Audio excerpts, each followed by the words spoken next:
ಶ್ರೀನಿವಾಸಪುರ ತಾಲ್ಲೂಕಿನಲ್ಲಿ ಮಡಿವಾಳ ಸಮುದಾಯದವರಿಂದ ಮಹಾನ್ ಸಮಾಜ ಸುಧಾರಕ ಹಾಗೂ ಧರ್ಮಗುರುಗಳಾದ ಮಡಿವಾಳ ಮಾಚಿದೇವರ ಜಯಂತ್ಯುತ್ಸವವನ್ನು ಭಕ್ತಿಭಾವ ಹಾಗೂ ಶ್ರದ್ಧೆಯಿಂದ ಆಚರಿಸಲಾಯಿತು. ತಾಲೂಕು ಕಚೇರಿಯ ಆವರಣದಲ್ಲಿ ಜರುಗಿದ ಈ ಕಾರ್ಯಕ್ರಮದಲ್ಲಿ ಮಡಿವಾಳ ಸಮುದಾಯದ ಮುಖಂಡರು ಹಾಗೂ ಸದಸ್ಯರು ಭಾಗವಹಿಸಿ ಮಡಿವಾಳ ಮಾಚಿದೇವರ ಭಾವಚಿತ್ರಕ್ಕೆ ಪೂಜೆ ಸಲ್ಲಿಸಿದರು.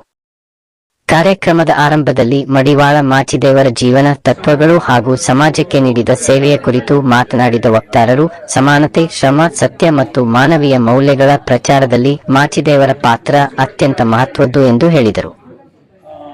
ಅವರ ಸಂದೇಶಗಳು ಇಂದಿನ ಯುವ ಪೀಳಿಗೆಗೆ ದಾರಿದೀಪವಾಗಬೇಕು ಎಂದು ಅಭಿಪ್ರಾಯಪಟ್ಟರು.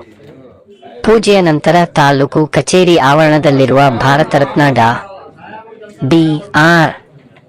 ಅಂಬೇಡ್ಕರ್ ಅವರ ಪುತ್ಥಳಿಗೆ ಮಾಲಾರ್ಪಣೆ ಮಾಡಿ ಸಮಾನತೆ, ಸಾಮಾಜಿಕ ನ್ಯಾಯ ಮತ್ತು ಶೋಷಿತರ ಹಕ್ಕುಗಳಿಗಾಗಿ ಅವರು ನಡೆಸಿದ ಹೋರಾಟವನ್ನು ಸ್ಮರಿಸಲಾಯಿತು. ಮಡಿವಾಳ ಮಾಚಿದೇವರ ತತ್ವಗಳು ಹಾಗೂ ಅಂಬೇಡ್ಕರ್ ಅವರ ಆಶಯಗಳು ಸಮಾಜ ನಿರ್ಮಾಣಕ್ಕೆ ಪ್ರೇರಣೆಯಾಗಿದೆ ಎಂದು ಕಾರ್ಯಕ್ರಮದಲ್ಲಿ ತಿಳಿಸಲಾಯಿತು. ಈ ಸಂದರ್ಭದಲ್ಲಿ ಮಡಿವಾಳ ಸಂಘದ ತಾಲೂಕು ಅಧ್ಯಕ್ಷ N. Ramachandrappa, L. Murali Mohan, Ramanna, Govindappa, Somanath, mobile Manju, Murali, Shivamurthy